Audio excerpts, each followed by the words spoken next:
For years, Sergeant Hollis and his men twisted the law into a weapon. They patrolled not to protect, but to dominate, mocking, humiliating, and driving out anyone who didn't fit their vision of who belonged.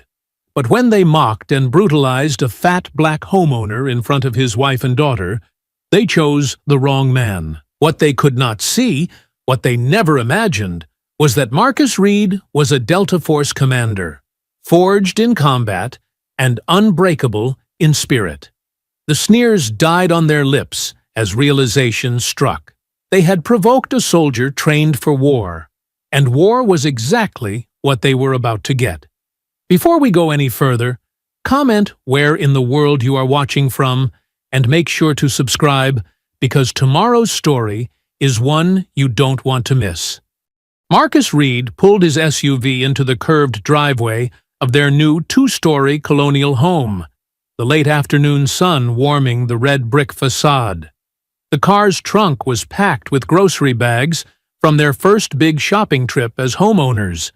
He couldn't help but smile as he watched Naomi practically bounce in the back seat, her excitement infectious. "Can I really paint my room any color I want?" Naomi asked for the third time that day, her dark eyes sparkling with possibility. Angela turned in the passenger seat, her warm smile lighting up her face. "Within reason, baby. Maybe not neon green." "Oh, Mom," Naomi pouted, but couldn't hide her grin. Marcus stepped out of the car, his broad frame casting a long shadow across the manicured lawn. The air felt different here in the suburbs, cleaner, quieter than their old apartment. But something else hung in that air too, something that made the hair on the back of his neck stand up. Years of military training had taught him to trust those instincts. Across the street, a white couple working in their garden suddenly became very interested in their flower beds. An elderly man walking his dog crossed to the other side of the street, his pace quickening. Two women pushing strollers whispered to each other, their eyes darting toward the reeds before hurrying along. Angela noticed too. She always did. "Marcus," she said softly, reaching for his hand. "We belong here," he said firmly, squeezing her fingers.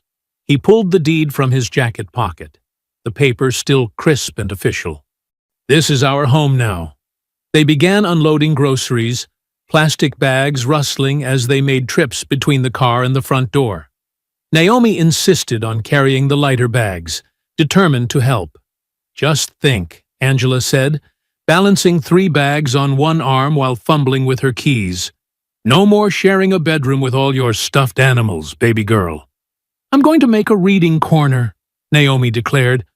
"With pillows and fairy lights and everything?"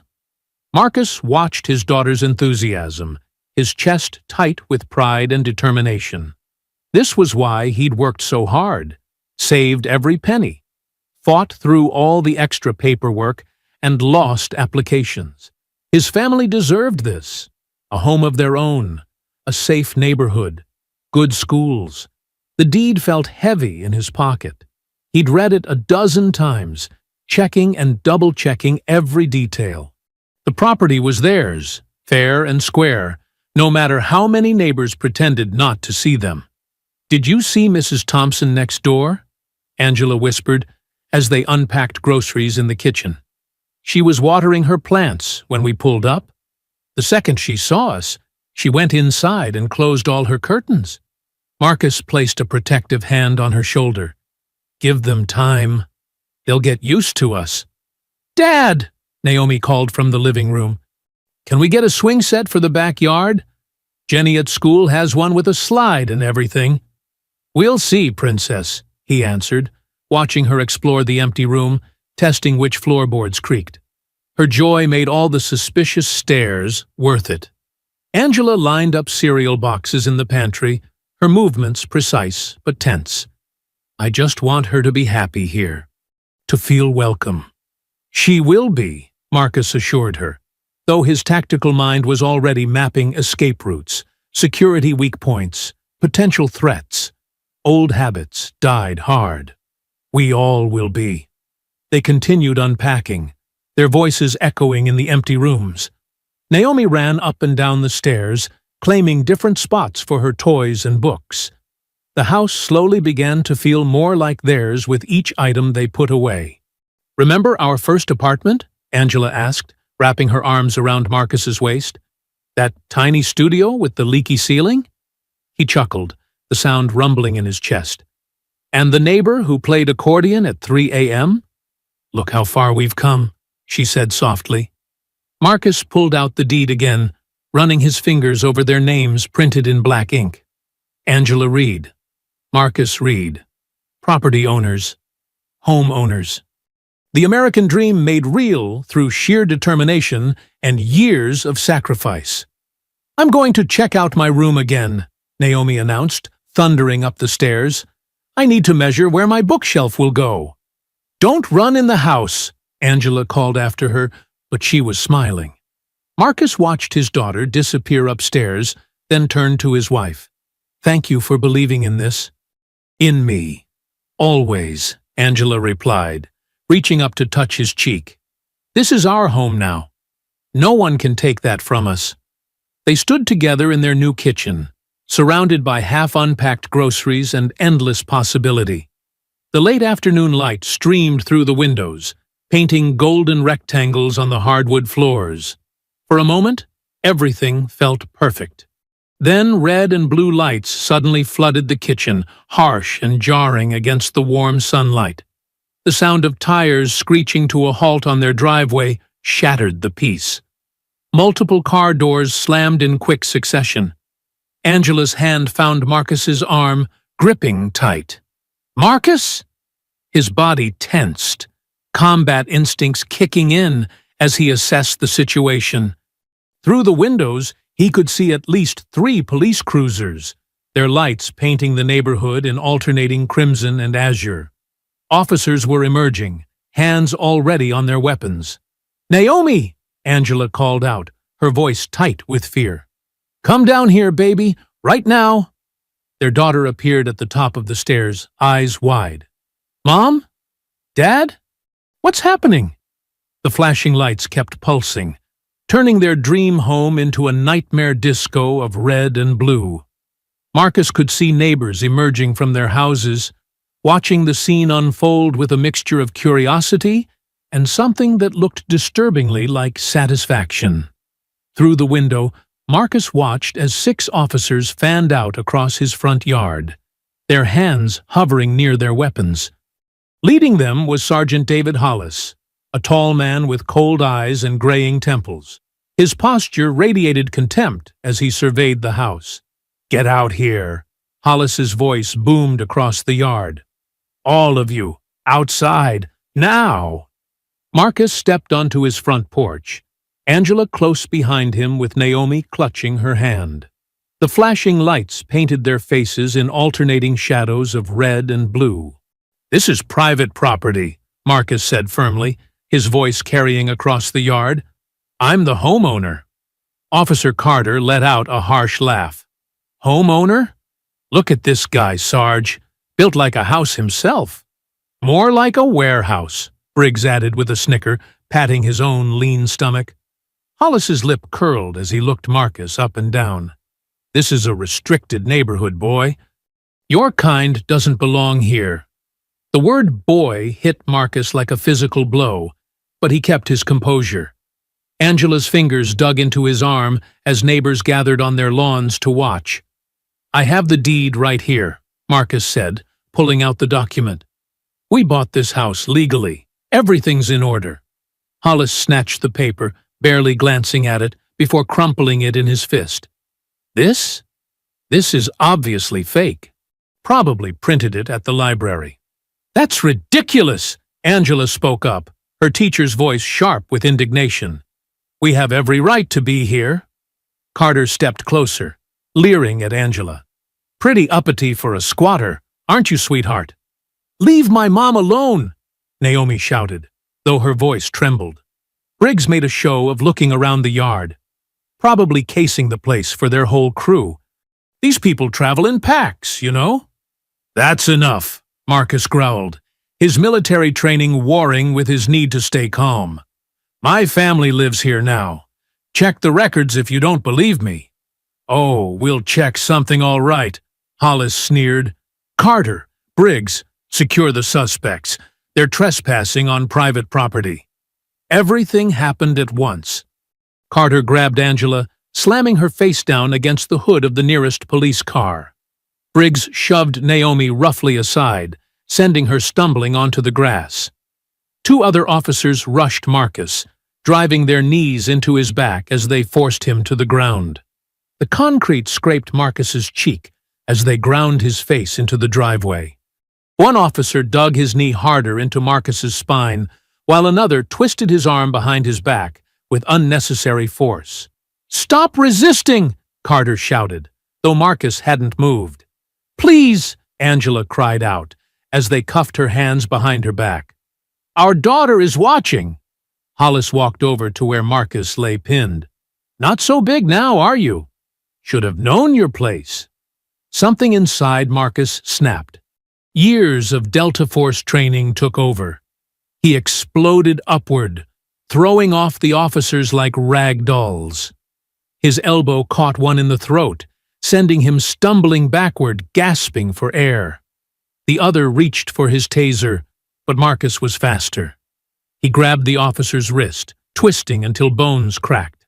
Briggs charged forward, baton raised. Marcus caught the swing easily, yanking the weapon away and using Briggs's own momentum to slam him face first into the police cruiser. The impact left a spiderweb of cracks in the windshield. "Gun!" Carter screamed, scrambling backward while drawing his weapon. "He's got Briggs's baton!" Two more officers raised their firearms, forming a semicircle around Marcus. Hollis pulled his own weapon, aiming it at Marcus's chest. "Give me a reason," Hollis snarled. "Just one reason." Angela had managed to slip free in the chaos.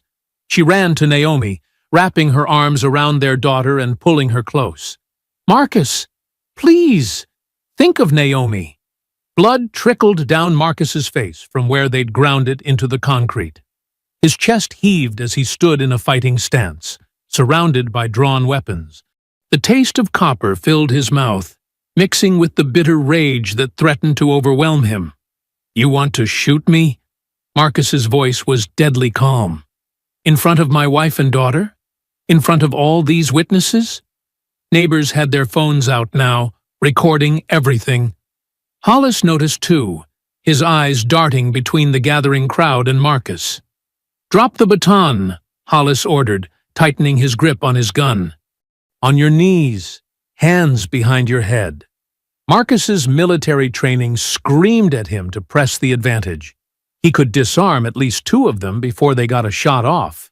But Angela's terrified face and Naomi's quiet sobs pulled him back from the edge. "This isn't over," Marcus said, blood dripping from his chin onto his shirt.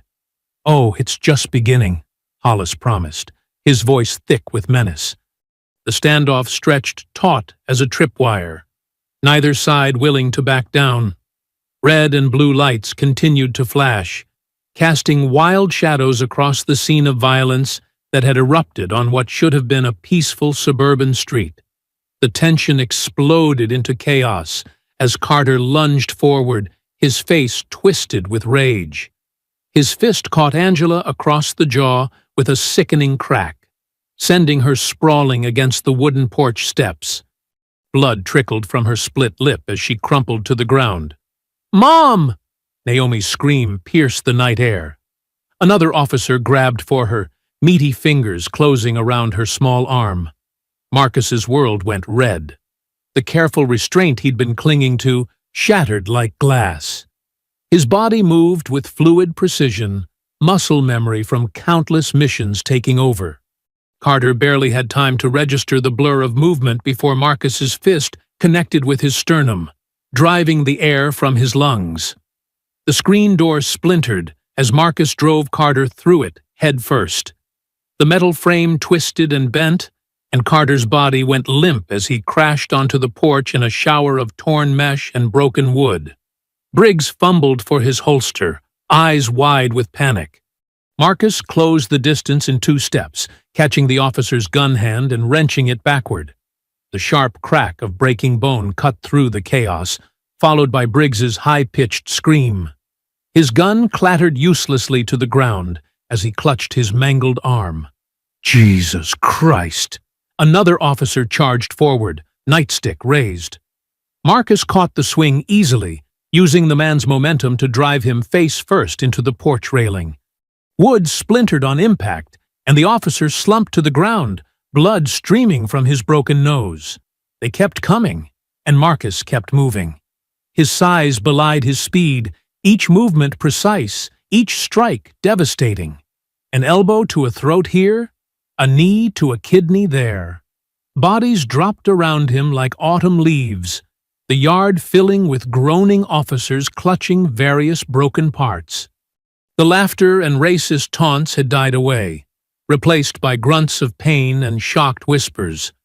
The neighbors who had gathered to watch stood in stunned silence, phones still recording as the man they'd dismissed as just another target systematically dismantled an entire police squad. How?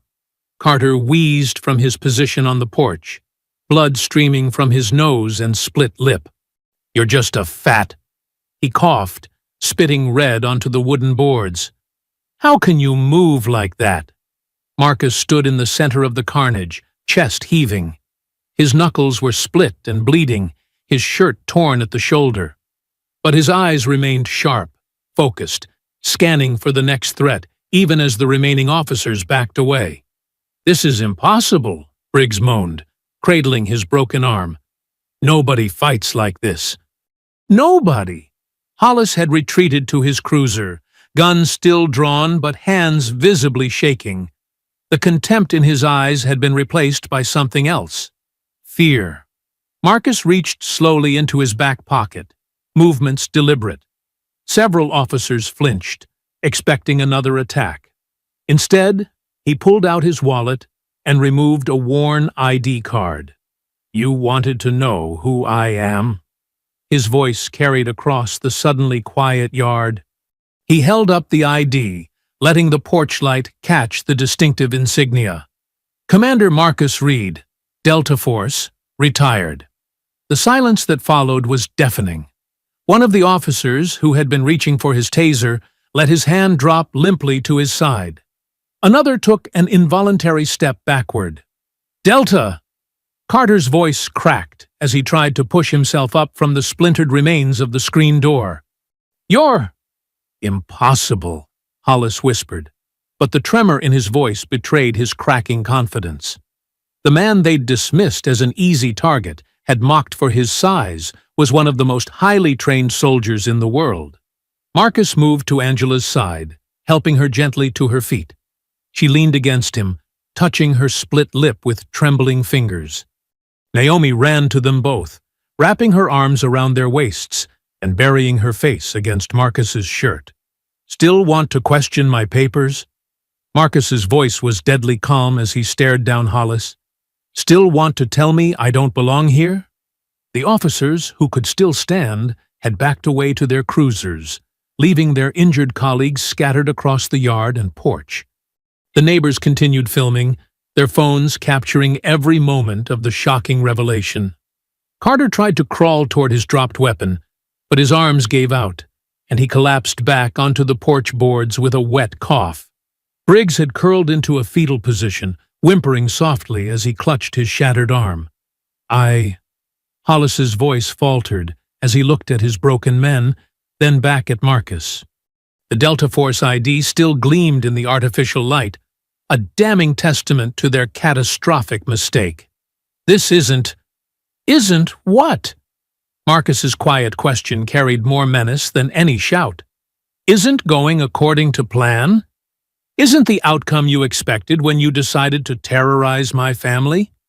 Angela pressed closer to his side, her hand finding his.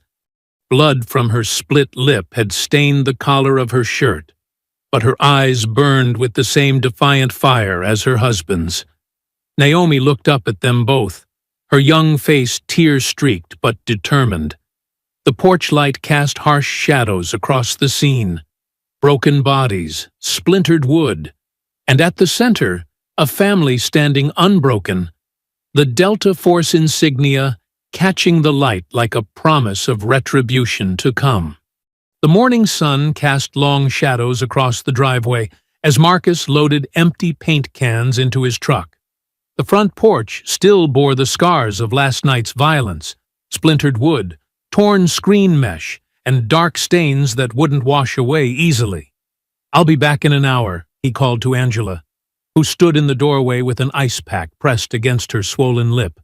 "Just need to grab supplies to fix this mess." Naomi peeked around her mother's hip. "Can I come?"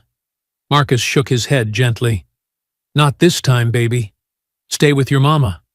He didn't say what they all knew. It wasn't safe for her to be out alone with him right now. The local hardware store was mostly empty when Marcus arrived. He could feel the cashier's eyes following him as he loaded his cart with wood planks, screws, and a new screen door. The morning news played on a small TV behind the counter, and Marcus caught glimpses of his own face on the screen. "That'll be $247, the cashier said, voice tight with barely concealed hostility. His name tag read, Dave. Marcus handed over his credit card. Dave held it like it might bite him. "Saw you on the news," Dave muttered, swiping the card with deliberate slowness. "They say you put 6 officers in the hospital." "That's not what happened." Marcus kept his voice level, though his jaw clenched. "Yeah? Video shows different." Dave thrust the receipt at him. "We don't need your kind of trouble around here." Marcus wanted to argue, to explain, but he'd learned long ago that some minds couldn't be changed. He loaded the supplies into his truck in silence, his back straight, despite the weight of suspicious stares from other customers. The sight of 3 squad cars parked in front of his house made his stomach drop. Angela stood on the porch, arms crossed, while 2 uniformed officers Marcus didn't recognize from last night blocked her path to the door. "Marcus Reed?" A man in a suit stepped forward, holding up a badge. "Detective Wilson, Internal Affairs. We have some papers for you." Marcus parked carefully, his movements measured as he stepped out of the truck. "What kind of papers?" "You're being charged with 6 counts of felony assault on law enforcement officers, resisting arrest, and criminal trespassing."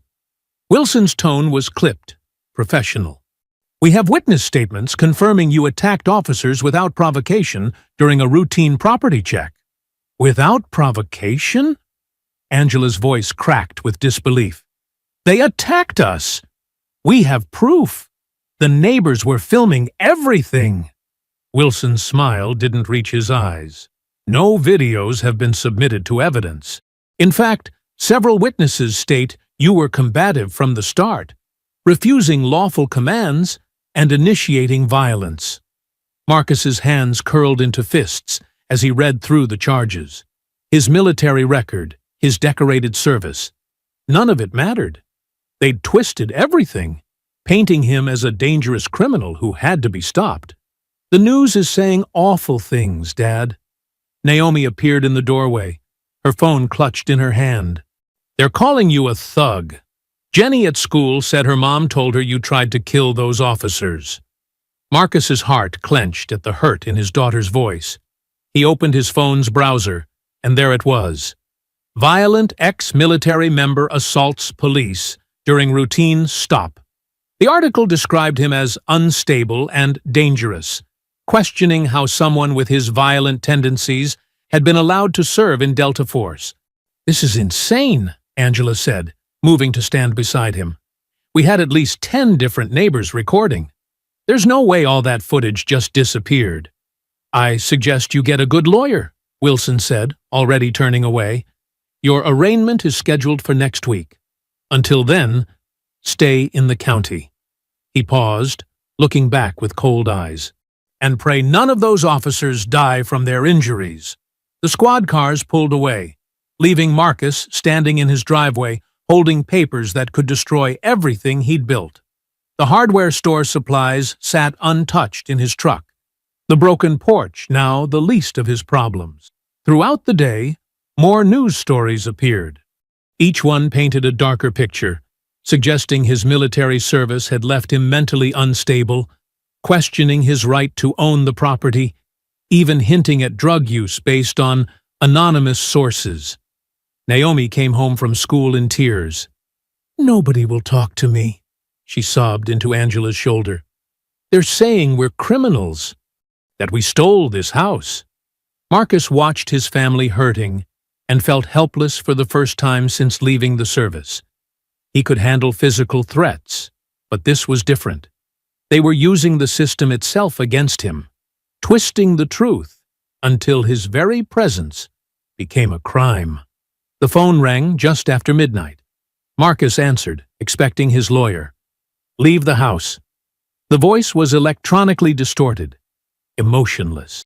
"You've got 24 hours. After that, we'll bury you so deep in charges your grandkids will be paying legal fees. And that's if you survive what's coming." "Who is this?" Marcus demanded, but the line was already dead. He stood in the dark kitchen, phone still in hand, listening to his family's quiet breathing from upstairs. The house he'd bought to give them safety had become a battlefield. But this wasn't a fight he could win with fists or tactical training. The charges in his hand felt heavier than any weapon he'd ever carried. 6 felony counts, each one capable of sending him away for years. And somewhere out there, someone was orchestrating all of it, erasing evidence and twisting truth into poison. Angela paced the kitchen, her phone pressed to her ear. "Yes, tomorrow at 10 works perfectly. Thank you, Ms. James." She ended the call and turned to Marcus, who sat at the table reviewing the stack of charges. "I've made an appointment with Clarissa James. She's a civil rights lawyer who's won cases like this before." Marcus didn't look up. "We can't afford a fancy lawyer, Angela. She's taking our case pro bono." Angela pulled out a chair and sat beside him. "Marcus, look at me. We need help. These charges, they're trying to bury you." The next morning, they drove downtown to a modest office building. The elevator creaked as it carried them to the 3rd floor, where a simple door read, "James Legal Services, Civil Rights Division." Clarissa James stood as they entered, her sharp eyes taking in every detail. She was younger than Marcus expected, but carried herself with the confidence of someone who had fought many battles in the courtroom. "Mr. and Mrs. Reed," she gestured to the chairs across from her desk. "I've reviewed the preliminary charges, but before we discuss those, there's something you need to know about your property." She pulled out an old yellowed newspaper from her desk drawer. The date read June 15th, 1963. "Your home sits on what used to be the New Hope Baptist Church grounds. It was burned down during what the papers called civil unrest, but what was actually a calculated racist attack." Marcus leaned forward, studying the grainy black-and-white photo of a church engulfed in flames. "I've never heard about this." "Because they buried it." Clarissa's voice hardened. 17 people died that night. The church had been organizing voter registration drives. Local officials, including law enforcement, were involved in the attack. Afterward, they seized the land through what they called urban renewal. Angela's hand found Marcus's. "And now? Now, that land is worth millions due to development plans. Plans that certain people have invested heavily in." Clarissa spread out more documents. "The same families that helped cover up the massacre still hold power in this city. The current police captain? His grandfather was sheriff during the burning." Marcus felt something cold settle in his gut. "The charges aren't about last night at all, are they?" "No." Clarissa shook her head. "They never intended to protect the law. You're a threat because you own land that holds their secrets. Land soaked in blood they'd rather forget." She pulled out more recent documents. "Look at these property records. Every time a black family has tried to buy in that area, they've faced harassment, false charges, mysterious accidents. You're just the latest target." "But we have the deed," Angela protested. "We bought it legally." "Through a blind listing," Clarissa explained. They didn't know who was buying until you showed up. Now they're scrambling to force you out before anyone starts asking questions about the land's history. Marcus stood, pacing the small office. So what do? We fight. Clarissa's eyes blazed. I've been building a case about this land for years, but previous families were scared away before we could get to court. With your military background and clean record, you're their worst nightmare, someone who won't be easily intimidated. They're trying to paint me as violent, unstable. Marcus gestured to the charge papers. Exactly. They're following their old playbook. Discredit, criminalize, destroy. Clarissa leaned forward. But here's what they don't know. I found relatives of the church victims. They're willing to testify about what really happened. We can expose everything. Angela squeezed Marcus's hand. It's not just about our home anymore, is it? No, Clarissa confirmed. It's about justice that's 6 decades overdue. That evening, Marcus stood in his front yard as sunset painted the sky blood red. He stared at the ground beneath his boots, thinking of the church that once stood there, of the people who died fighting for their rights. The soil seemed to whisper with memories of that violent night. This land has ghosts, he whispered, understanding now why the air felt heavy with more than just summer heat. The crash of breaking glass shattered the quiet. Marcus spun toward the sound as Angela screamed from inside. A rock lay among glittering shards on their living room floor. Across its surface, someone had spray-painted a single word in red. Get out. Marcus picked up the rock, its weight familiar in his hand. He'd faced bullets and bombs in war zones, but this was different. This wasn't just a threat to his life, but an attempt to erase history itself, to bury truth under layers of lies and violence. Through the broken window, he could see his neighbors' houses, lights burning behind drawn curtains. How many knew the truth about this land? How many had helped maintain the silence for generations? Angela appeared beside him. Naomi clutched close. What are we going to do?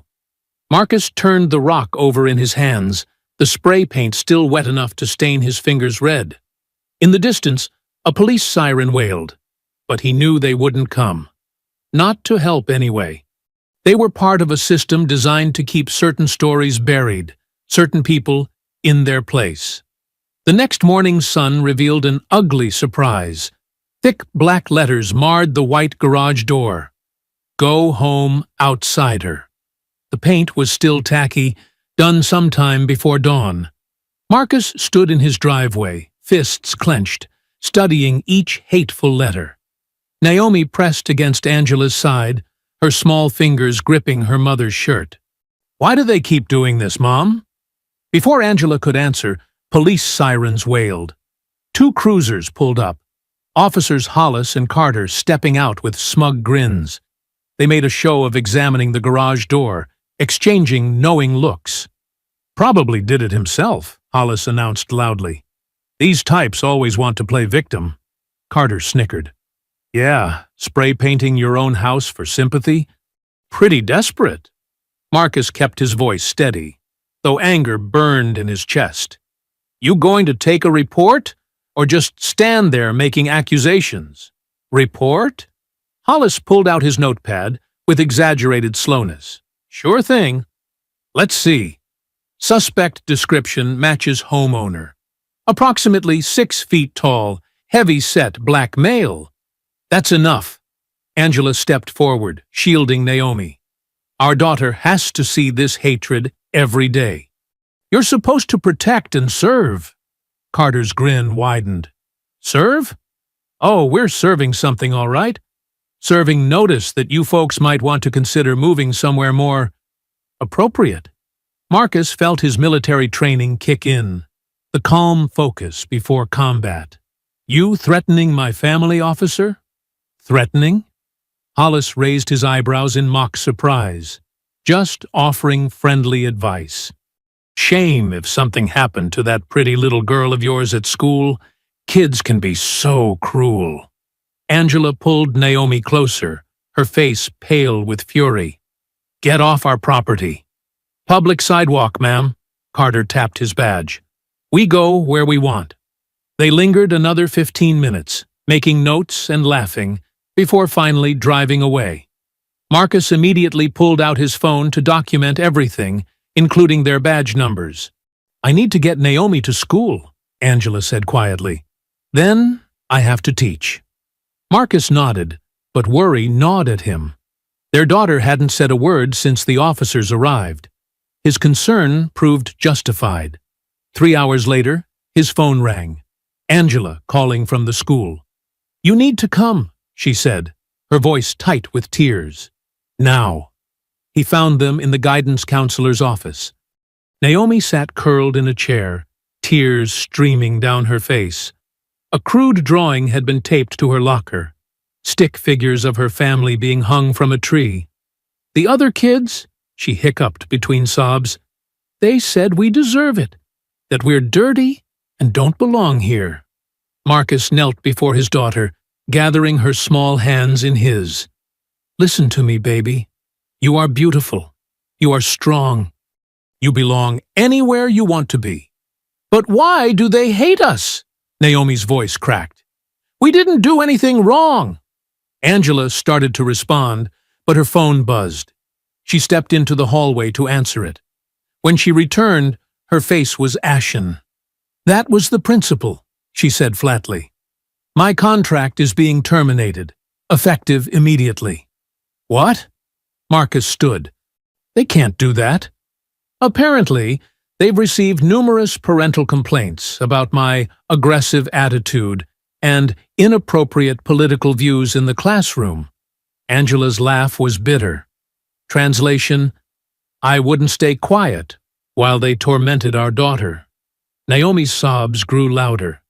Marcus pulled both his wife and daughter into his arms, feeling them shake with grief and rage. Other teachers passed by the office window, averting their eyes.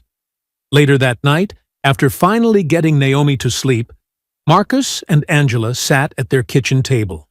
The garage door slur was still visible through the window, a dark reminder of their new reality. We could leave, Angela whispered, staring into her cold coffee. Find somewhere else. Marcus reached across the table, taking her hand. You know what happens if we run? They win. Not just against us, but against history itself. They get to keep burying their crimes. But our daughter is watching us. Marcus's voice grew fierce. She needs to see us stand up, fight back. Show her that justice is worth fighting for.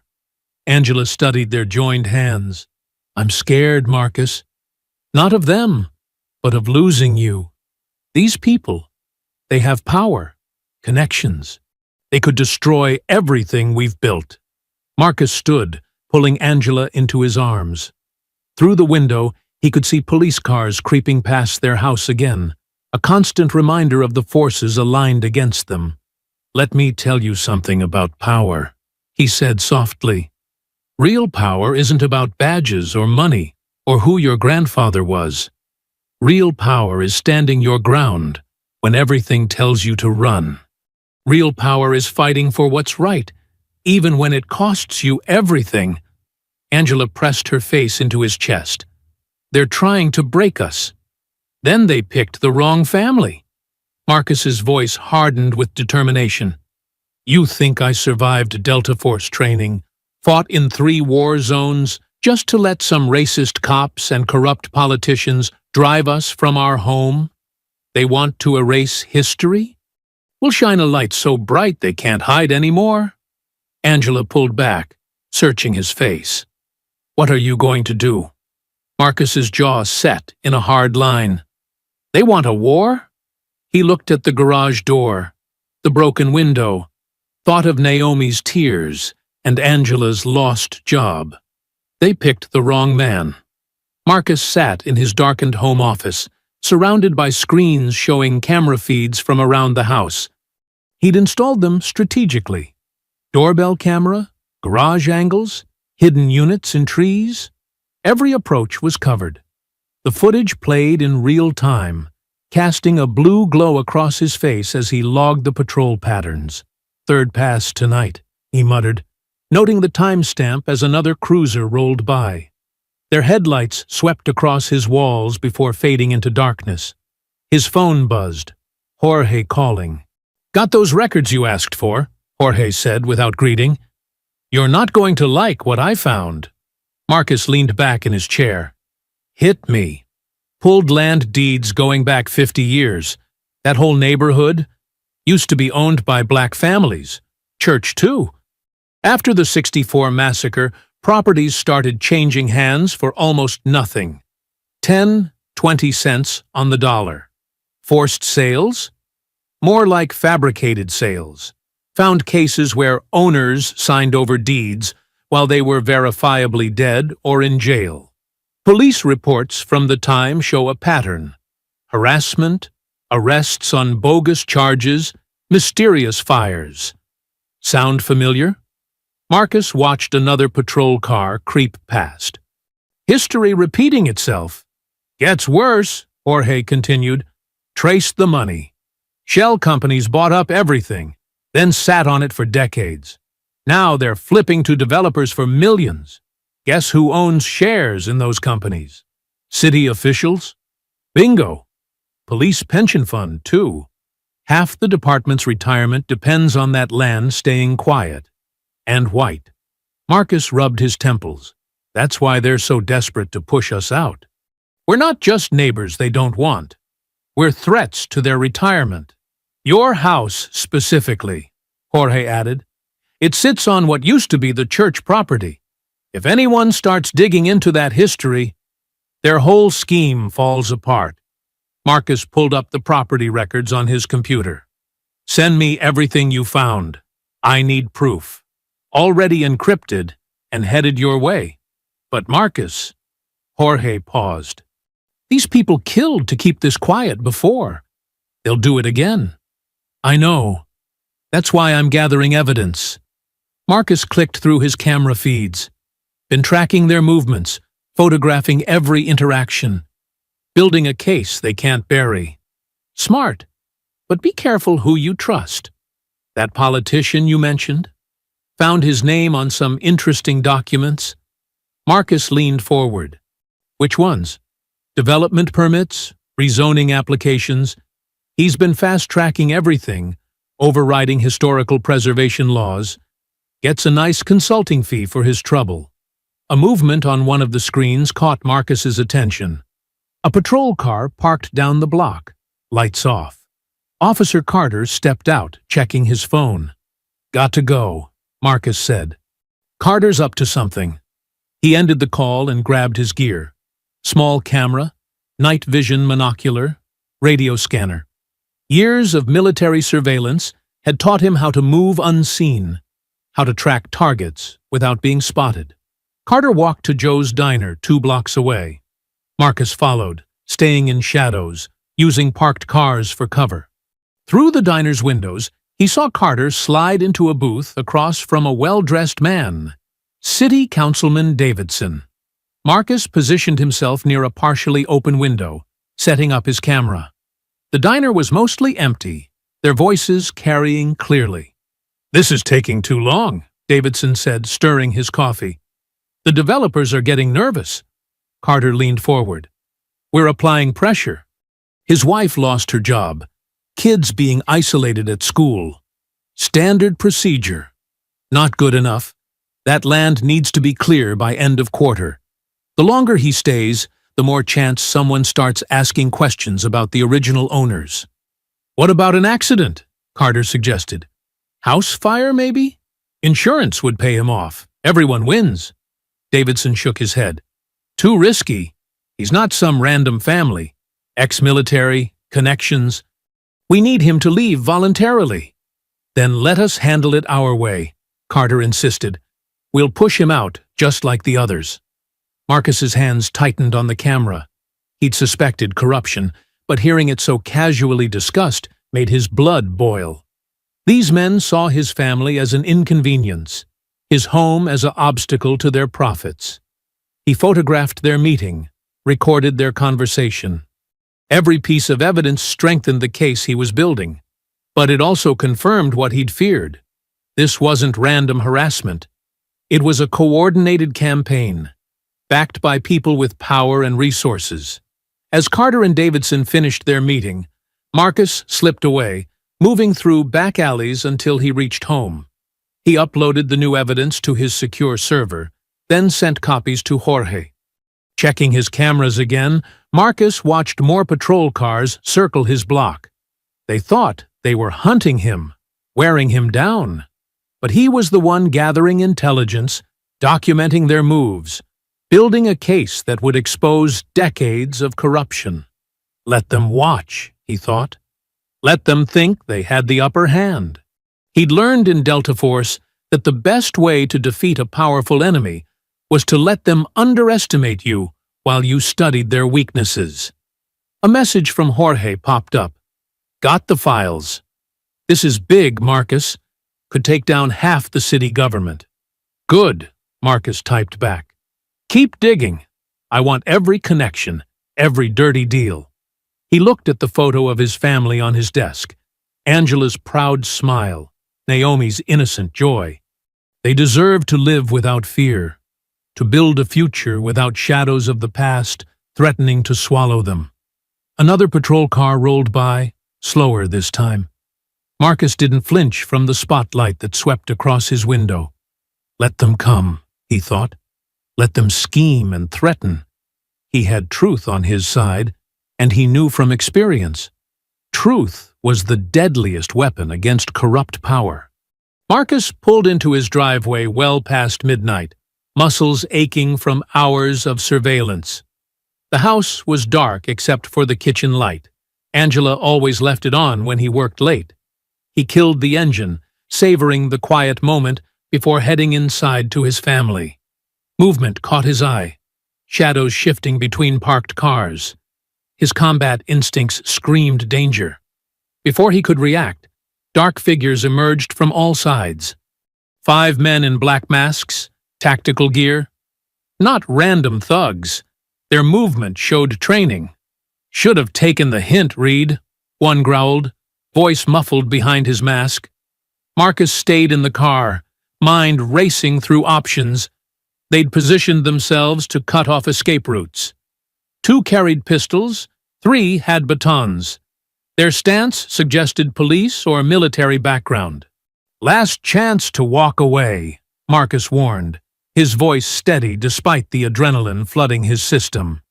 They responded by advancing. Marcus exploded into action. He threw the car door open with crushing force, catching the nearest attacker in the face. Bone cracked under the impact. The man dropped, mask bloody. Marcus rolled out low, dodging a baton swing. His elbow drove up into the second attacker's ribs. The man wheezed, doubling over. Marcus grabbed his wrist, twisted until tendons popped. The baton clattered to the pavement along with a howl of pain. Gunfire cracked the night.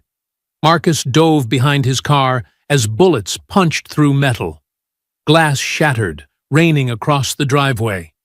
He heard Angela scream from inside the house. "Stay back!" he shouted toward the door.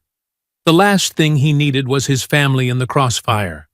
2 attackers circled left while another went right, trying to flank him. Marcus' army crawled to the rear tire, retrieved the pistol magnetized under his car. The familiar weight steadied his hands. More shots rang out, closer now. Marcus waited for the pattern he'd learned in combat. Most shooters fired in predictable bursts. The split-second pause after 3 rounds was his opening.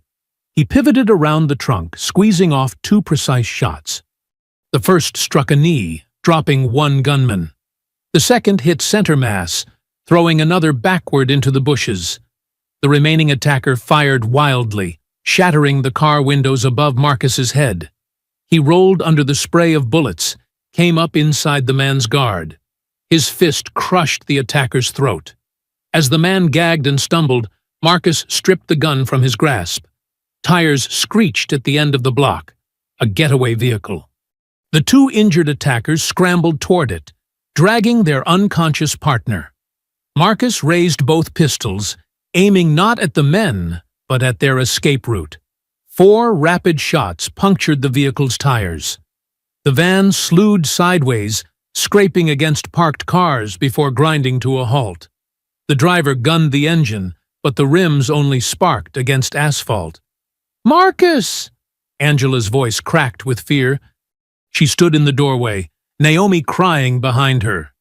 "Get back inside," he ordered, keeping his weapons trained on the disabled van.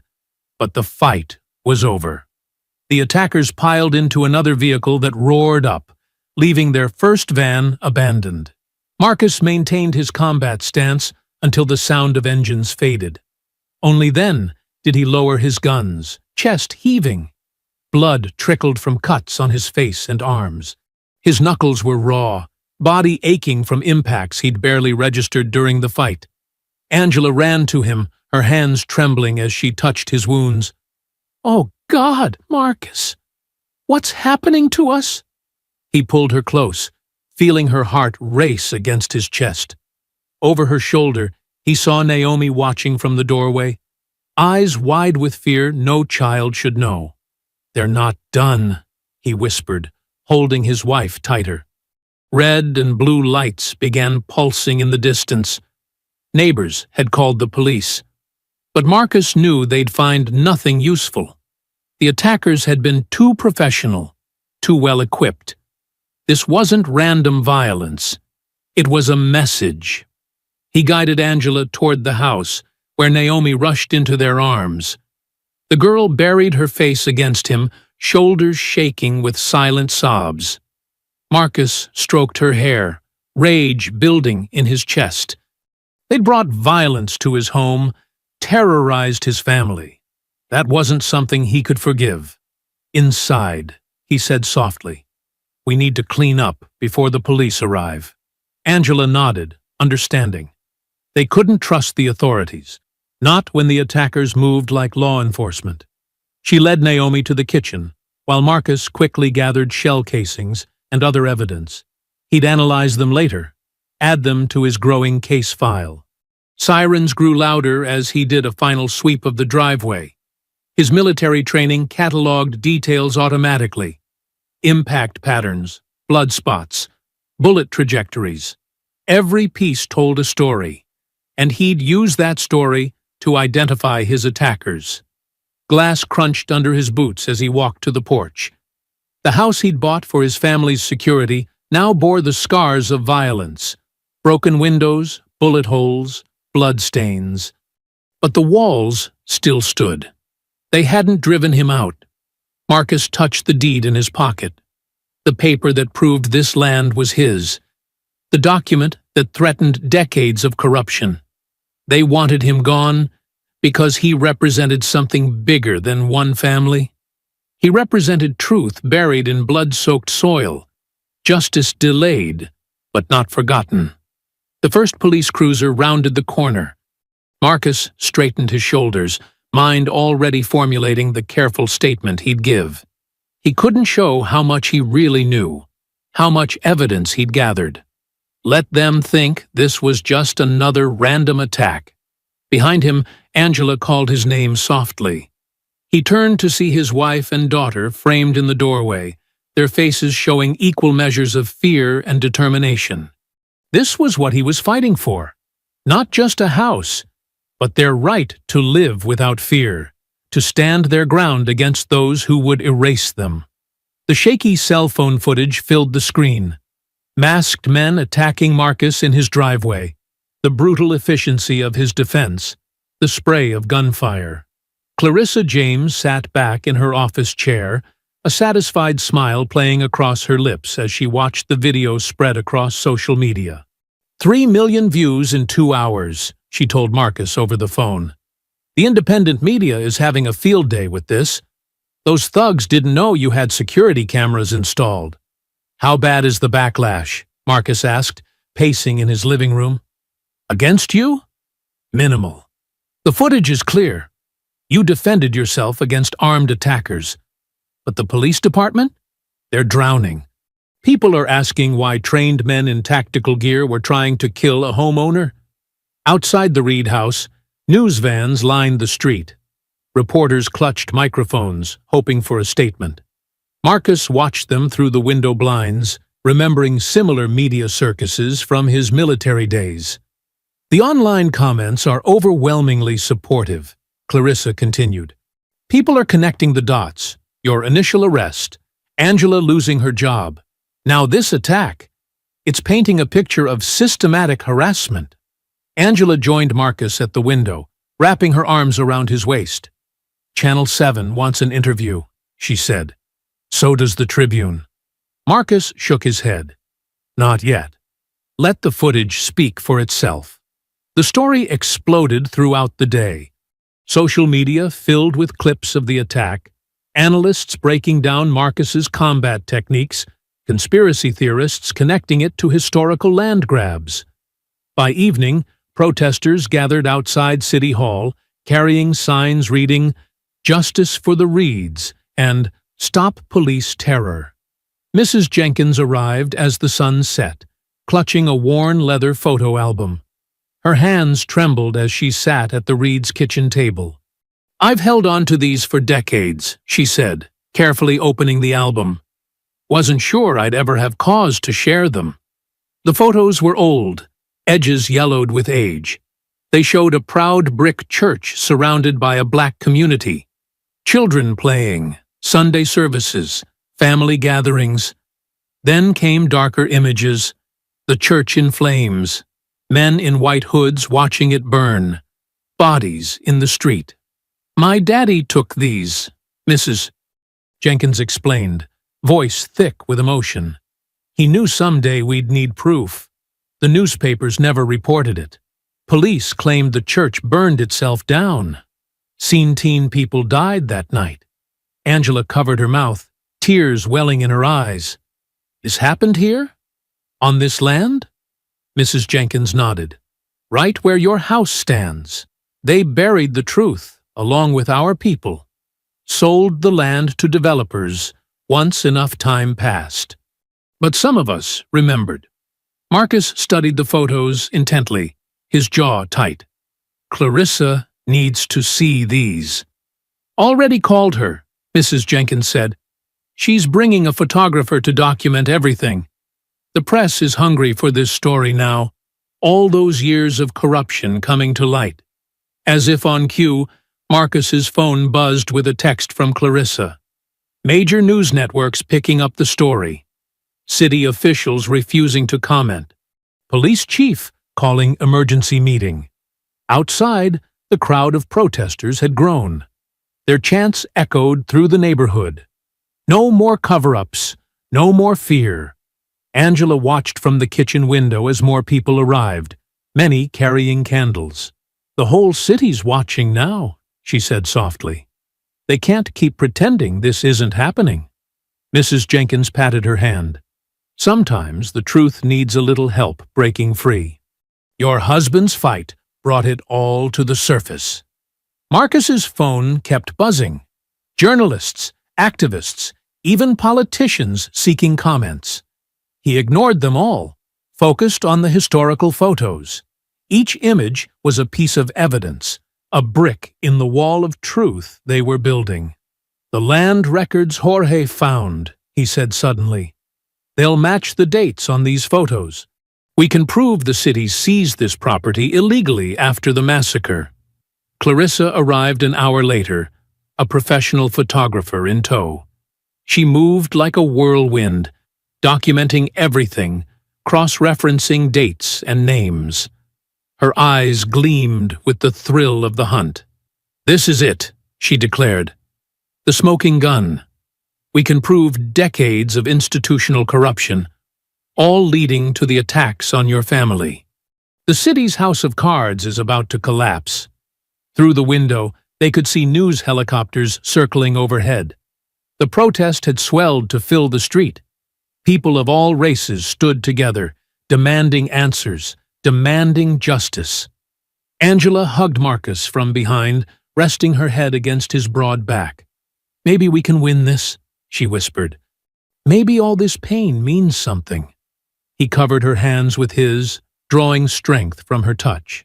The weight of history pressed down on them, not just their own struggle, but the forgotten victims whose stories were finally emerging. Mrs. Jenkins smiled at them from across the table, her eyes bright with unshed tears. Outside, a black sedan sat parked across the street, its windows tinted dark. Inside, a figure watched the scene unfold through binoculars, taking note of every person who entered or left the Reed house. But for now, the Reeds remained focused on their growing support, on the possibility that truth might finally prevail. The photos spread across the kitchen table told a story of violence and erasure, but also of resilience. Like the church that once stood on this land, the Reeds refused to be burned out, refused to be forgotten. Their stand had become something larger than themselves, a reckoning long overdue. Marcus's truck rolled to a stop in front of his house, the engine ticking in the evening quiet. The meeting with Clarissa had run long, endless planning, strategizing how to use Mrs. Jenkins's photos for maximum impact. His muscles ached from sitting hunched over documents for hours. Something felt wrong the moment he stepped out. The porch light was off, though Angela always left it on for him. As he approached, his combat-trained eyes caught details that made his heart race. Scuff marks on the welcome mat, the front door slightly open. Marcus drew his concealed pistol, years of Delta Force training taking over. He moved silently up the steps, avoiding the spots that creaked. Through the gap in the door, he heard Naomi's muffled sobs. "Naomi?" he called out, pushing the door open with his shoulder, weapon ready. The living room was a mess, the coffee table overturned. Angela's favorite lamp shattered on the floor. Naomi sat curled in the corner of the couch, tears streaming down her face. "Daddy!" She launched herself at him. Marcus caught her with one arm, still scanning the room for threats. "Where's your mother?" His voice was steady, but fear clawed at his chest. "They took her." Naomi buried her face in his shirt. "3 men in masks. Mom fought them, but they hurt her and dragged her out the back door. I hid under my bed like you taught me." Marcus held her tighter, rage building in his chest. "Did they see you?" Naomi shook her head. "I stayed quiet, just like in our drills. But I heard Mom screaming, and then a car drove away fast." He led Naomi to the kitchen, keeping her close as he checked each room. No signs of the intruders remaining, but evidence of the struggle was everywhere. Knocked over chairs, a broken glass, Angela's phone lying cracked on the floor. "Good girl," he murmured, smoothing Naomi's hair. "You did exactly right. I'm going to call for help." A harsh electronic chirping cut through the air. Both jumped. On the kitchen counter sat a cheap burner phone that hadn't been there before. Marcus picked it up carefully, putting it on speaker. "Hello, Reed." Sergeant Hollis's voice dripped with smug satisfaction. "Missing something?" Marcus's hand tightened on the phone. "If you've hurt her, she's alive. For now." Background noise suggested Hollis was in a moving vehicle. "Whether she stays that way depends on you. Back off. Drop the investigation. Tell your lawyer friend to bury those photos. Let me talk to her." A pause, then Angela's voice, strained but defiant. "Marcus, don't you dare!" Her words cut off in a pained gasp. "That's enough, family reunion," Hollis said. "You have 1 hour to make a public statement, withdrawing all allegations. Say you faked the assault footage. Admit you're squatting on private property. And if I don't, your wife disappears. Maybe we find her body in a few weeks, maybe never. Either way, you'll live knowing her death is on your hands." Marcus's voice went deadly quiet. "You're making a mistake, Hollis." "No, you made the mistake thinking you could win this fight. 1 hour, Reed. The clock's ticking. The line went dead. Marcus set the phone down carefully, his hands trembling with controlled fury.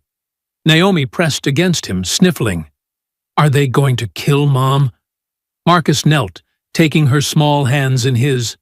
No, baby, I'm going to find her. But I need you to be brave a little longer. Can you do that? She nodded, trying to put on a strong face just like her father. What are you going to do? First, I'm calling Jorge. You'll stay with his family. They have the best security system in town. He was already dialing. Then I'm going hunting. While waiting for Jorge, Marcus moved efficiently through the house. He pulled a heavy black duffel from the attic, equipment he'd hoped never to need again. Body armor, night vision goggles, tactical gear from his Delta Force days. Naomi watched from the doorway as he checked weapons and loaded magazines. Are you going to hurt them? Marcus paused, looking at his daughter. She was too young to carry this weight, to understand the violence men like Hollis brought into the world, but she was also too smart for lies. They hurt our family, he said carefully. They took your mother. Sometimes bad people only understand one language. Jorge arrived in 15 minutes, armed and alert. His wife Carmen immediately wrapped Naomi in a hug. My house is a fortress, Jorge assured Marcus. Security cameras, motion sensors, armed response. She'll be safe. I know. Marcus hugged Naomi tight. Be good for Carmen. I'll bring Mom home soon. As Jorge's car pulled away, Marcus returned to his preparations. The rage he'd been controlling crystallized into cold, tactical focus. Hollis and his men thought they were dealing with an ordinary civilian. They had no idea they'd just challenged a Delta Force commander on his own turf.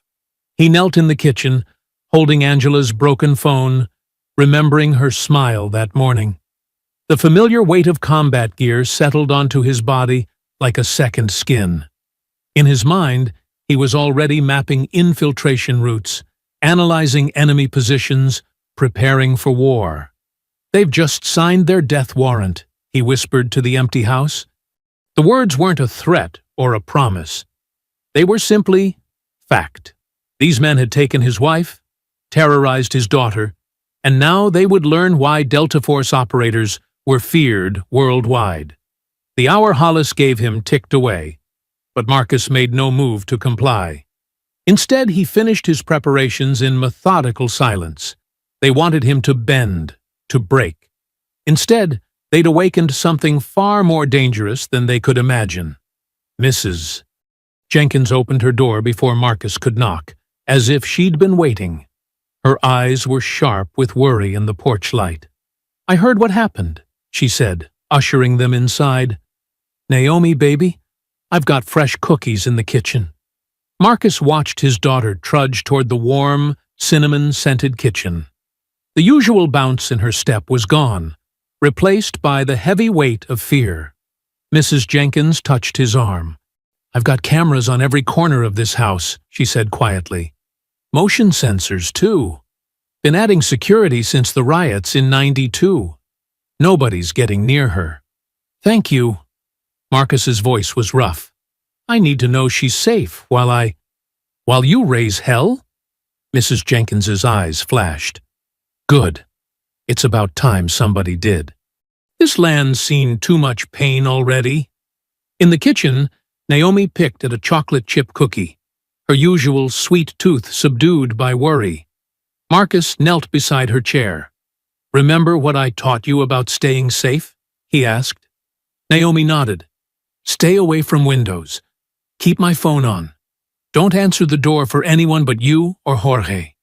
That's my girl. He kissed her forehead. Mrs. Jenkins has my number. Call if you need anything, even just to talk.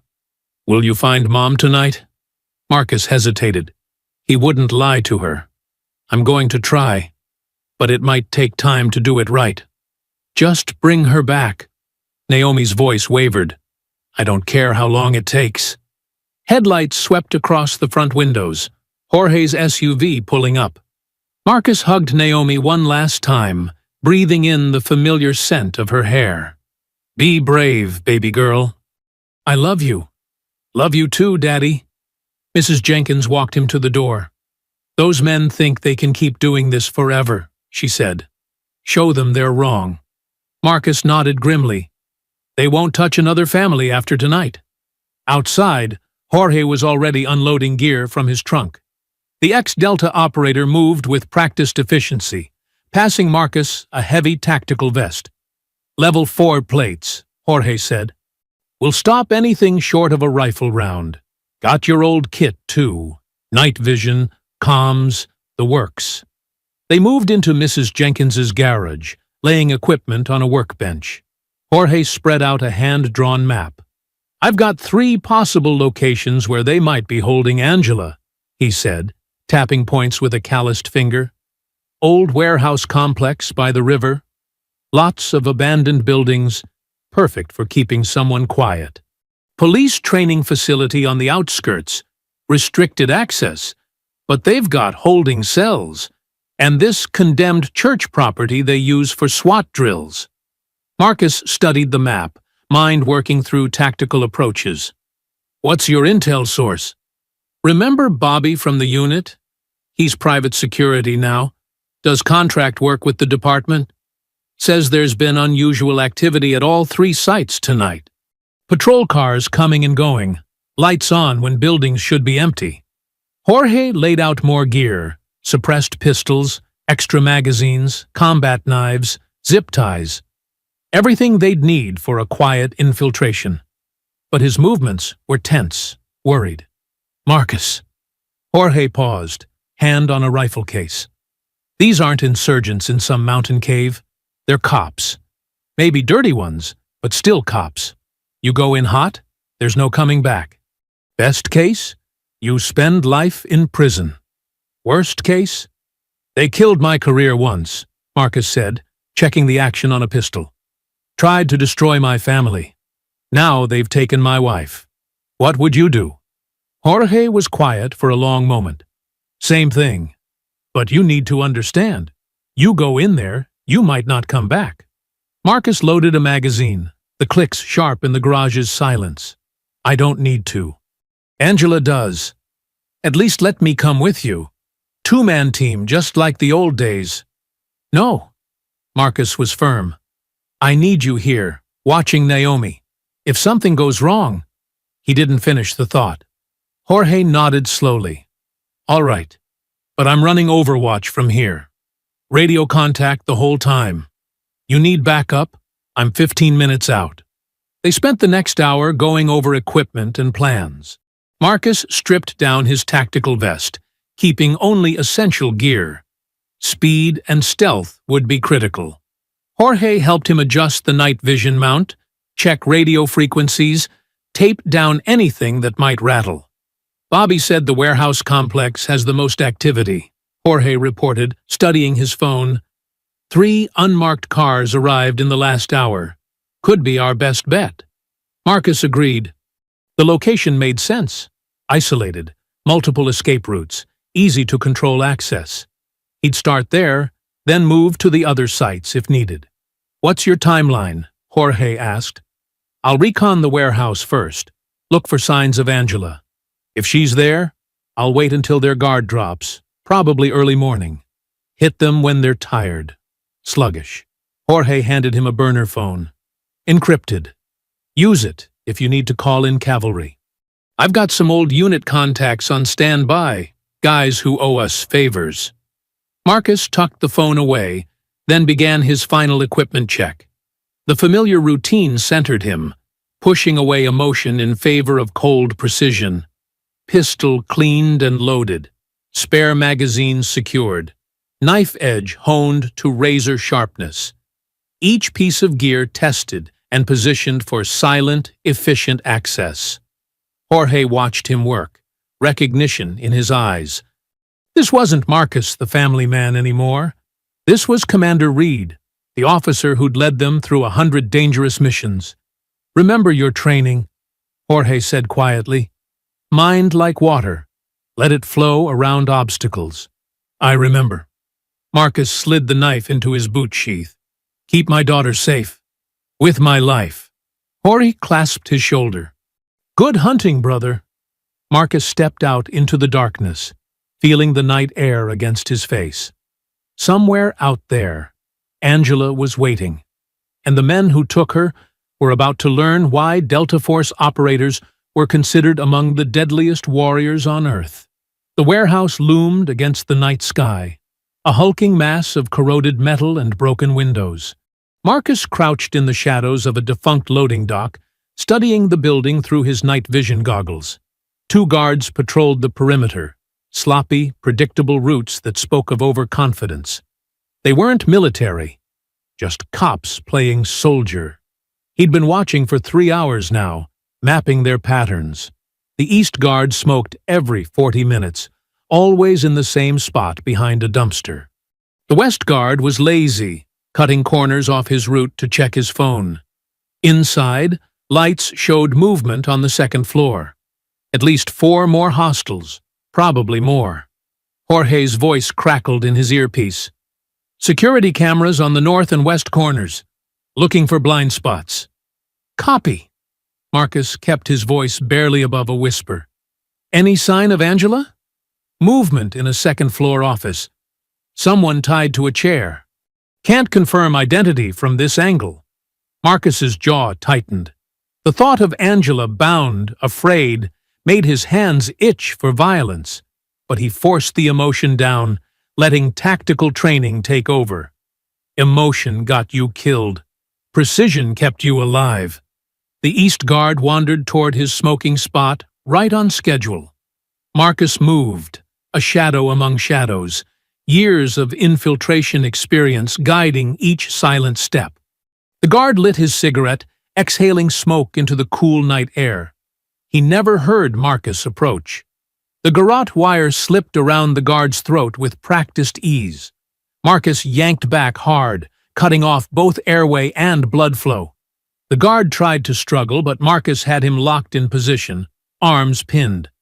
15 seconds later, the body went limp. Marcus lowered the guard quietly, zip-tied his hands and feet, and secured the weapon. One down, he keyed his radio twice, the signal for Jorge to loop the security camera feed. "You're clear for 2 minutes," Jorge confirmed. "West Guard approaching your position." Marcus melted back into darkness, circling behind storage containers. The 2nd guard rounded the corner, eyes fixed on his phone's glowing screen. Amateur. Marcus let him pass, then struck. Piano wire whispered from its hiding place in his sleeve. One smooth motion, and it was around the guard's neck. This one fought harder, trying to slam Marcus against the wall. But Marcus had leverage and experience. He rode the guard's momentum, maintaining the chokehold until unconsciousness claimed another victim. "Guards neutralized," Marcus whispered into his radio. Moving to infiltration point. A rusted fire escape offered access to the 2nd floor. Marcus tested each rung carefully, distributing his weight to prevent metal fatigue sounds. The window at the top was already broken. No need to risk noise cutting glass. Inside, the warehouse air was thick with dust and decay. Marcus moved like a ghost across rotting floorboards, years of training guiding his feet to avoid creaks and groans. Voices drifted from down the hall, 2 men complaining about the late shift. A television droned somewhere. 3 hostiles in the break room, Jorge reported. 1 more roaming the halls. Target still confirmed in North Office. Marcus drew his suppressed pistol, holding it ready as he advanced. The roaming guard appeared at the end of the hall, yawning. 1 gentle squeeze of the trigger, and a subsonic round took him in the thigh. Before he could cry out, Marcus closed the distance and drove a knee into his solar plexus. A sharp strike to the base of the skull, and another hostile was unconscious. The office door was ahead. Light spilled from beneath it, along with the sound of someone pacing. Marcus pressed his ear to the wood, listening intently. 1 set of footsteps, occasional muttering. Single hostile. He was reaching for the handle when Jorge's urgent whisper came through. Movement from the break room. One hostile headed your way. Marcus melted into an alcove just as heavy boots approached. The guard passed within inches, keys jingling at his belt. He reached for the office door. Time slowed. Marcus could take him now, but the noise might alert the others. Wait too long, and he'd enter the office, possibly threatening Angela. Decision points compressed into microseconds. The guard opened the door. Marcus's heart clenched at what he saw inside. Angela sat tied to a chair, her face bruised but her eyes blazing with defiance. She was alive. She was whole. Relief warred with rage at the sight of her injuries. The guard stepped into the room, raising his gun. Time for another chat, Mrs. Reed. Marcus tensed, ready to strike. But he had to time this perfectly. One wrong move, and Angela would be at risk. His muscles coiled like springs as he prepared to burst into action. He knew what would come next. Disarm, disable, secure. Just like 100 other missions. But this one was different. This one was personal. Every fiber of his being focused on the next crucial moments that would determine his wife's fate. The guard took another step toward Angela, weapon trained on her head. Marcus could see the tremor in the man's hand. Another amateur trying to play tough. That weakness would be his undoing. Angela's eyes suddenly widened, looking past the guard toward the doorway. She'd seen Marcus's shadow. The guard started to turn, his gun beginning to shift targets. Marco's grip tightened on his weapon. The next few seconds would determine everything.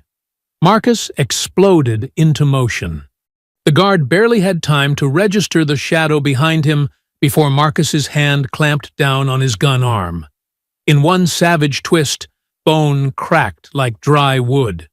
The guard's scream was cut short by Marcus's elbow, smashing into his temple. The gun clattered to the floor as the guard crumpled. But the brief noise was enough. Shouts erupted from down the hall, followed by the piercing wail of an alarm. Multiple hostiles incoming, Jorge warned through the radio. At least 15 heat signatures converging on your position. Marcus yanked a knife from his boot and sliced through Angela's restraints. Can you walk? I can run, she said, rubbing her wrists. Her split lip curved into a fierce smile. Make them pay. Heavy boots thundered up the stairs. Marcus kicked over a metal desk for cover, pulling Angela behind it, just as the first shots punched through the doorway. He counted the muzzle flashes, 4 shooters in the hall, more coming up behind them. Stay low, he ordered, then popped up to return fire. His first shot caught an officer in the shoulder, spinning him into his companions. The second round shattered a fire extinguisher on the wall, filling the corridor with obscuring white powder. Carter's voice rose above the chaos. Push forward! Don't let them escape! Marcus reached into his tactical vest and pulled out a flashbang grenade. Cover your ears, he told Angela. The device bounced into the hallway, followed by screams of "Grenade!" Then thunder and lightning filled the world. Disoriented officers stumbled in the smoke and powder. Marcus moved through them like a ghost, each shot precise and brutal. One took a round through the knee. Another caught an elbow to the throat. Carter appeared through the haze, firing wildly. Marcus's return shot caught him in the thigh, dropping him with a howl of pain. This way! Marcus grabbed Angela's hand, leading her toward the emergency stairs. But more cops were flooding up from below, filling the stairwell with gunfire. Back! They retreated into the office as bullets chewed the doorframe. Marcus spotted Briggs among the attackers, face pale with terror. Their eyes met. Briggs turned and ran, shoving past his fellow officers in his desperation to escape. Coward! Someone shouted after him. But Marcus was already moving, using the chaos to his advantage. He pulled a smoke grenade from his vest and rolled it down the stairs. Dense gray clouds billowed up, providing cover. "Fire in the hole!" An officer's warning came too late. Marcus had already pulled the pin on another flashbang, this one modified with extra powder. The explosion was deafening in the enclosed space, sending officers tumbling down the stairs in a tangle of limbs and curses. Angela pointed to a maintenance catwalk spanning the warehouse floor. "There! It leads to the central office." They sprinted across the metal grating as bullets sparked off the railings. Marcus paused to shoot out the catwalk's support cables behind them, sending a section crashing down with several pursuing officers still on it. More gunfire erupted from below. Marcus shoved Angela behind a support beam, returning fire one-handed while retrieving his last flashbang. He'd modified this one specially, wrapping the shell in duct tape and fishing line.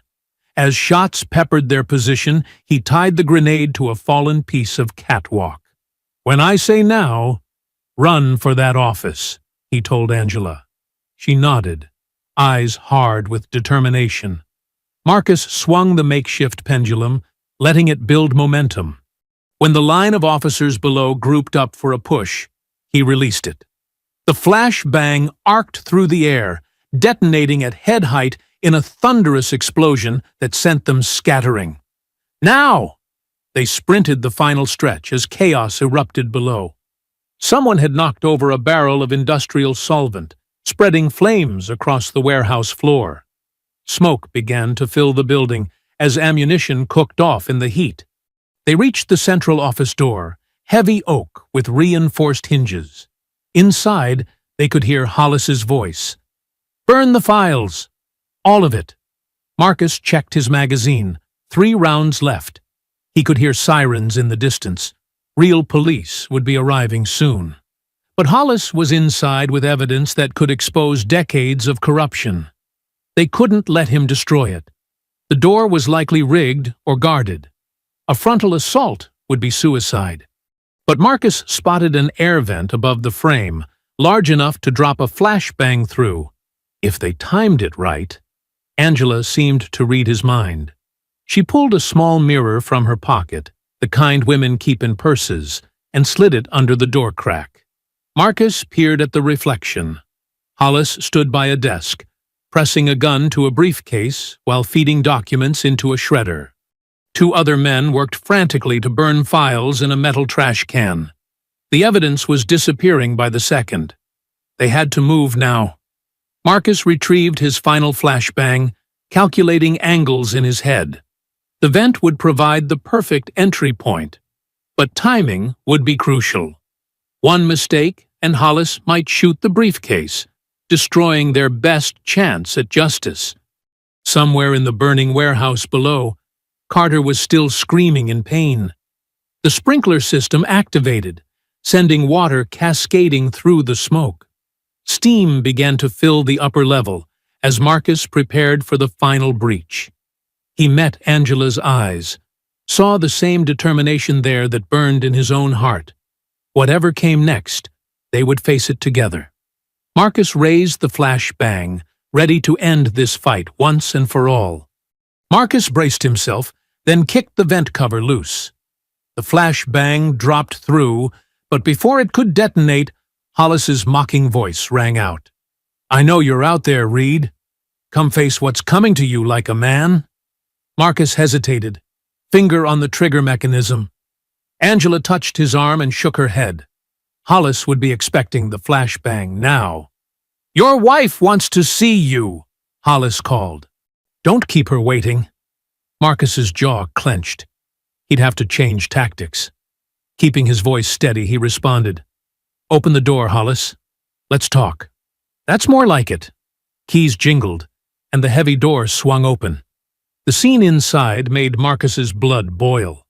Angela sat bound to a chair, her face bruised but her eyes blazing with defiance. Hollis stood behind her, pressing a gun to her head. Councilman Grayson worked frantically at a paper shredder while another officer fed documents into a burning trash can. "You think you're a hero?" Hollis sneered, his finger tightening on the trigger.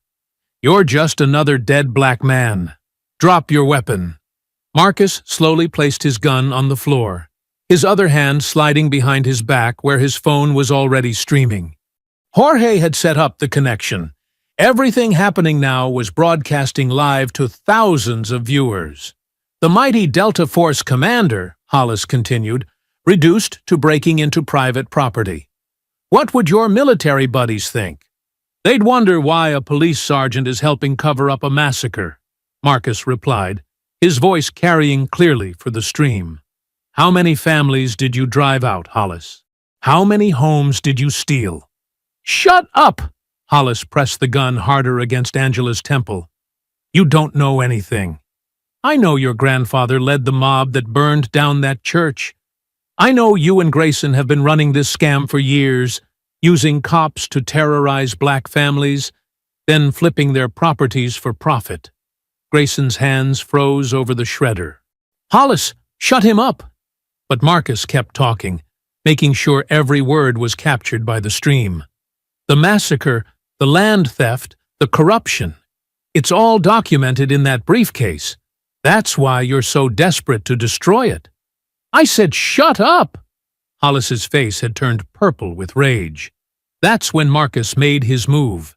The flashbang he'd palmed earlier flew through the air, detonating in a thunderous explosion of light and sound. In the chaos, Marcus surged forward. His first strike knocked the gun from Hollis's stunned grip. The second was a savage elbow that sent the sergeant staggering back. Marcus spun, blocking a wild punch from the other officer and driving his knee into the man's solar plexus. Hollis recovered faster than expected, drawing a hunting knife from his boot. The blade slashed through the air where Marcus's throat had been a second before. They circled each other, two predators locked in a deadly dance. I'm going to gut you like a pig, Hollis snarled, lunging forward. Marcus deflected the thrust, but Hollis's follow-up slash opened a line of fire across his forearm. The sergeant pressed his advantage, driving Marcus back with a flurry of strikes. But Marcus had fought better men in worse places. He caught Hollis's wrist on the next attack, twisting until tendons popped.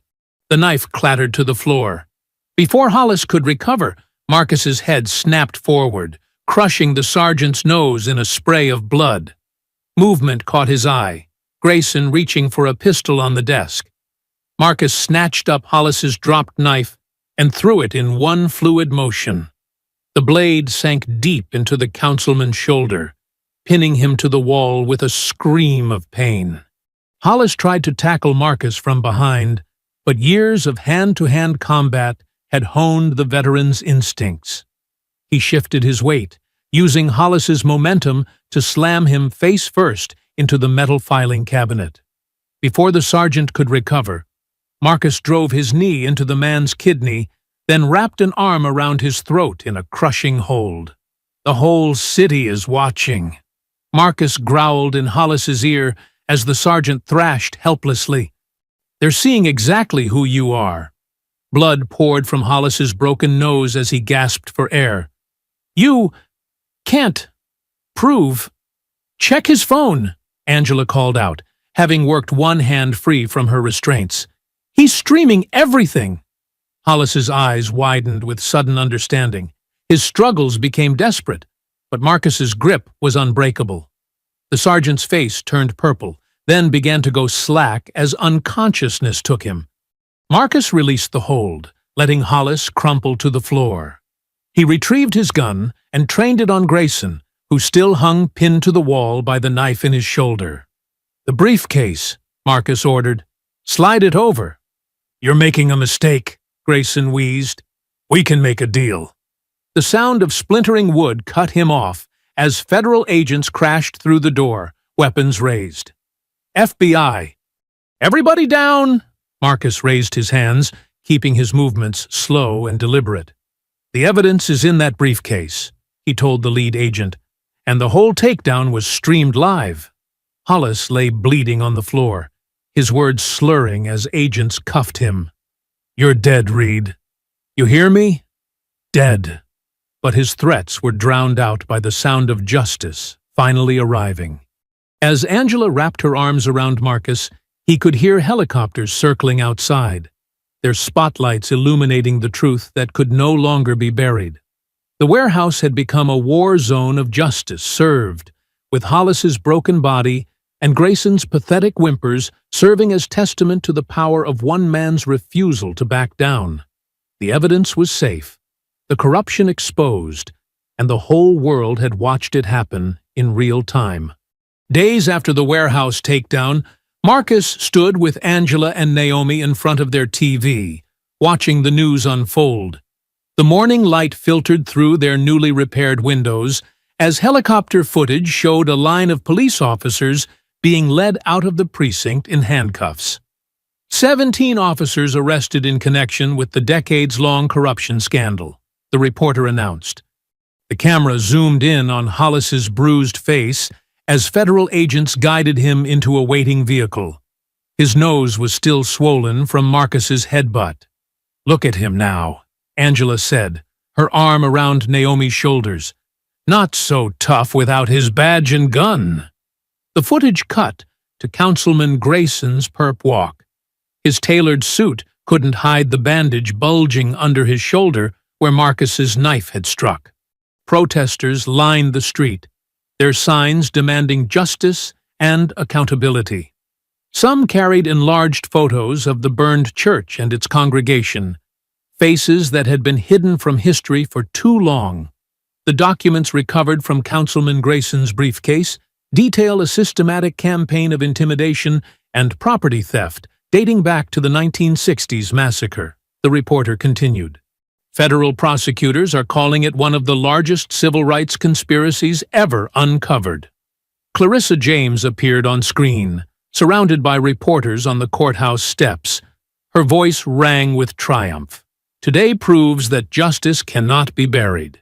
Not under threats, not under lies, and not under decades of silence. The truth always finds its way to the light. The camera panned across the crowd. Mrs. Jenkins stood among the protesters, holding a faded photograph of her father in front of the church before it burned. Tears streamed down her weathered cheeks, but she stood tall, finally vindicated. "Thanks to the evidence secured by Marcus Reed," Clarissa continued, "we can now prove that city officials and corrupt police actively conspired to drive black families from their homes. They didn't just cover up a massacre. They profited from it for generations." The scene shifted to City Hall, where workers were carefully removing the portrait of a former mayor now implicated in the original cover-up. In its place, they hung a plaque commemorating the victims of the church burning. The site of the 1963 massacre has been designated a historic landmark, the reporter explained. Plans are underway for a memorial garden and community center.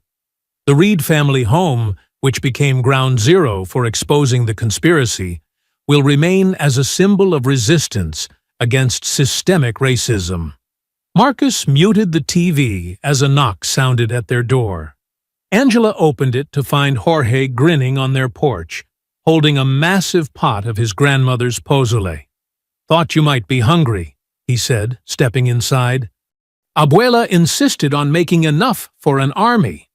More neighbors arrived throughout the afternoon. Mrs. Jenkins brought her famous sweet potato pie. The Kim family from down the street carried trays of bulgogi and kimchi. Even some of the white neighbors who had once stared suspiciously now came bearing casseroles and apologies, their living room filled with voices and laughter. Children played in the yard, while adults shared stories on the porch. The atmosphere was different now.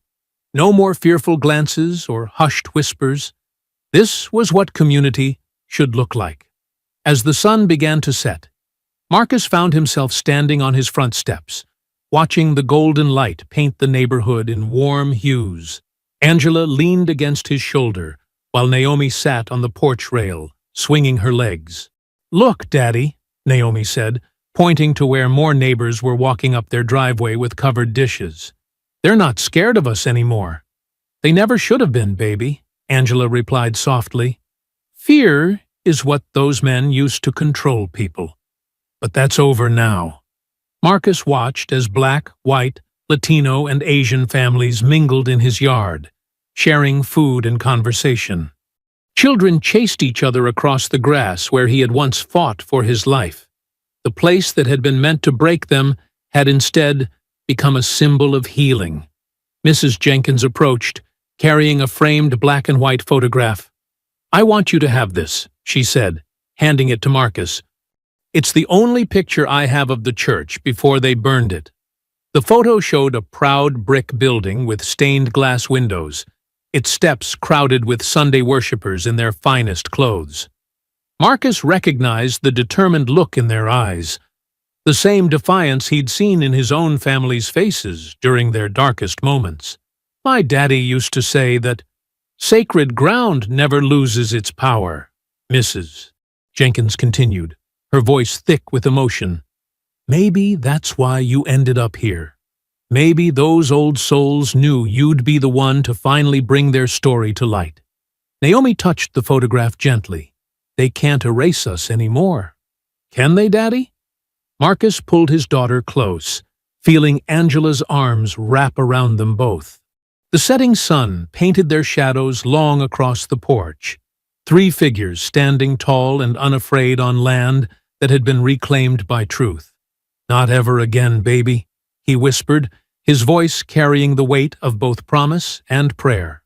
"Not ever again." The evening air filled with the sounds of children laughing, plates clinking, and neighbors sharing stories.